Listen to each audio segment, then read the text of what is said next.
ಗಡಿ ನಿಯಂತ್ರಣ ರೇಖೆಯಲ್ಲಿ ಕಾರ್ಯನಿರ್ವಹಿಸ್ತಾ ಇರೋ ಯೋಧರಿಗೆ ಕಳಪೆ ಆಹಾರ ನೀಡಲಾಗ್ತಿದೆ ಅನ್ನೋ ಆರೋಪಕ್ಕೆ ಬಿಎಸ್ಎಫ್ ಅಧಿಕಾರಿಗಳು ಪ್ರತಿಕ್ರಿಯೆ ನೀಡಿದ್ದಾರೆ.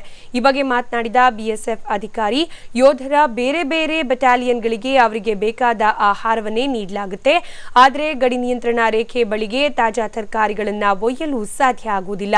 ಹೀಗಾಗಿ ಟಿನ್ನಲ್ಲಿ ಬರೋ ಆಹಾರವನ್ನೇ ನೀಡುತ್ತಿದ್ದೇವೆ. ಇದು ಜನವರಿ 1ರಿಂದಲೇ ಶುರುವಾಗಿದೆ ಅಂತ ಹೇಳಿದ್ದಾರೆ.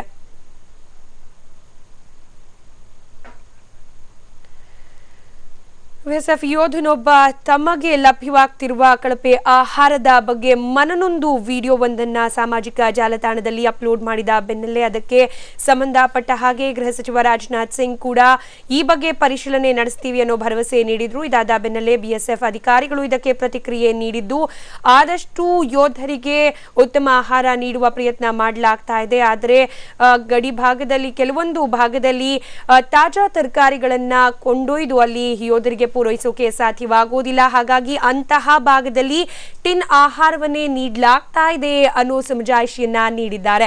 ಬಿಎಸ್ಎಫ್ ಅಧಿಕಾರಿಗಳು ಪ್ರತಿಕ್ರಿಯೆ ನೀಡಿದ್ದು, ಯೋಧರ ಬೇರೆ ಬೇರೆ ಬೆಟಾಲಿಯನ್ಗಳಿಗೆ ಅವರಿಗೆ ಬೇಕಾದ ಆಹಾರವನ್ನೇ ನೀಡಲಾಗುತ್ತೆ. ಆದರೆ ಗಡಿ ನಿಯಂತ್ರಣ ರೇಖೆ ಬಳಿಗೆ ತಾಜಾ ತರಕಾರಿಯನ್ನ ಕೊಂಡೊಯ್ಯೋಕೆ ಸಾಧ್ಯವಾಗುವುದಿಲ್ಲ. ಹೀಗಾಗಿ ಟಿನ್ನಲ್ಲಿ ಬರೋ ಆಹಾರವನ್ನೇ ನೀಡುತ್ತಿದ್ದೇವೆ. ಇದು ಜನವರಿ 1ರಿಂದಲೇ ಶುರುವಾಗಿದೆ ಅಂತ ಹೇಳಿದ್ದಾರೆ.